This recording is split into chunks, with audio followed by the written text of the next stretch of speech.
First and foremost, thank you very much for your time. That's right. Why don't we just start by you introducing briefly about yourself, about what you do, and what you have and what we have to know about you. Sure, absolutely. Happy to. Thank you so much for having me and for visiting Savannah. I'm glad we had nice weather. So my name is Manny Dominguez. I am the city's Senior Economic Development Director. We operate the city's incentive programs that include tax abatement programs as well as fee waivers and various opportunities, job tax credits and other opportunities to help businesses that are moving to our area and that are growing within Savannah do their great work and do business better within our community. I'm under the city government, City of Savannah, and we work very closely with the state, but so the state obviously is within Georgia, right? Savannah, Georgia.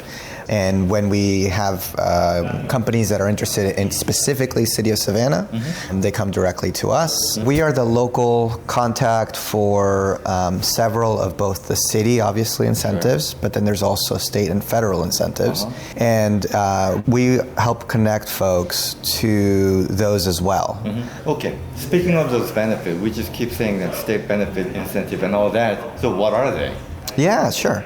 So at the state level, there's a few different incentives, primarily around job creation. Within our region, we have things called military zones around some of the military bases in our area. Those provide job tax credits in the range of about $3,500 or $3,500 per job created for the first 5 years. If a company generate or create a job in a specific zone, like military zone, like they will be compensated by $3,500 for each employment that they're creating. That's correct, and as long as you qualify and it's the right fit, you would qualify for that as a tax credit. So when you file your taxes, you can deduct that. I mean, it's pretty understandable. I mean, state or the city, the government basically is so much interested in creating a job in the community, and they want to compensate for the companies for doing that. That's correct. So job creation. At the local level, we have a couple of tax abatement programs. So these are property taxes.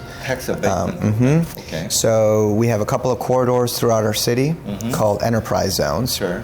If you meet those requirements and you invest in that area, you're eligible for up to 10 years of property tax abatement. Reduces after so that. The property tax, I guess then it applies only to those companies that are purchasing large amount of property in the community or in that specific enterprise. It doesn't necessarily have to be huge areas. It's more the investment has to be five times the land value. So if you're taking a vacant property and you're investing some funds in it, putting a building, you're very likely to qualify. Then what else? Do you have any other? Right, so I've talked about state and local. Those are sort of the two more regional incentives. There are also federal incentives that we work with. So the most recent one, and probably the most popular one, is something called the Opportunity Zone, which you may have heard of.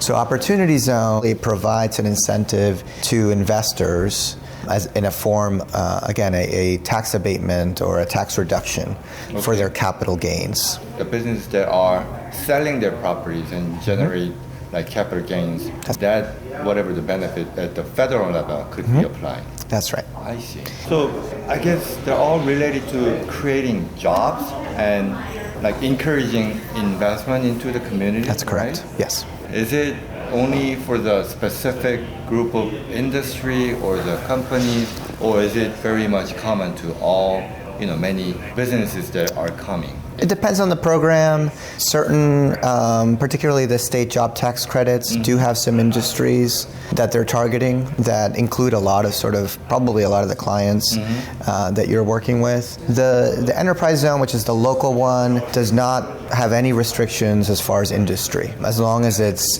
zoned and you qualify, it doesn't matter what kind of industry. In fact, it doesn't have to even be a business. It could be residential. It could be a residential development, say an apartment building. Okay. If a company believe they're qualified, how do they get the benefit? Is it supposed to be pre-approved, or if they believe they're qualified, then once everything is prepared, they just apply for the benefit? How does it work?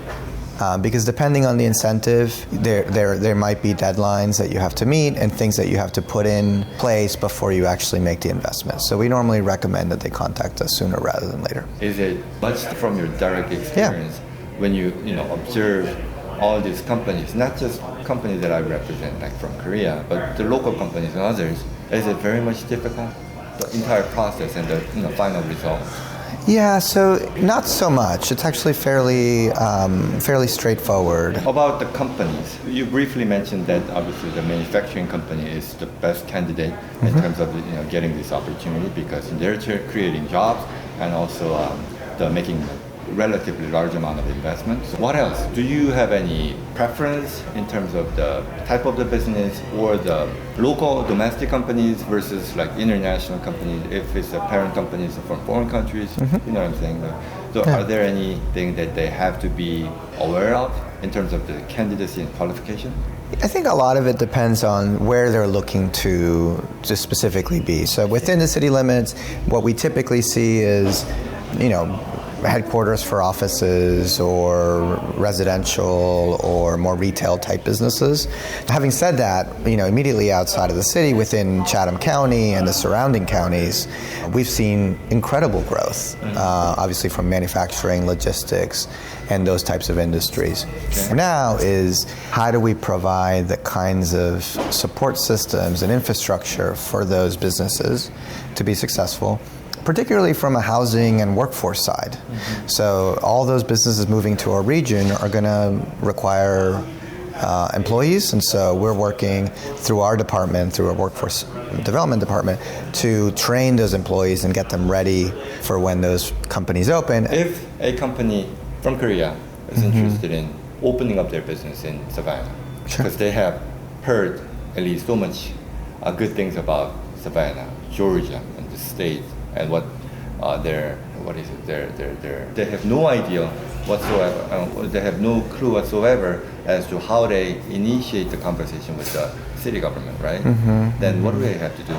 I think probably one of the best strategies that I would recommend to a company that isn't familiar with our region and doesn't have those connections to city government is working with a company like yours, JCN, to make that connection and sort of translate the needs of the company to the offerings that the city and the state provide within our region. Okay, very good. Thank you very much for your time. Yeah, I appreciate it. I look forward to the next step.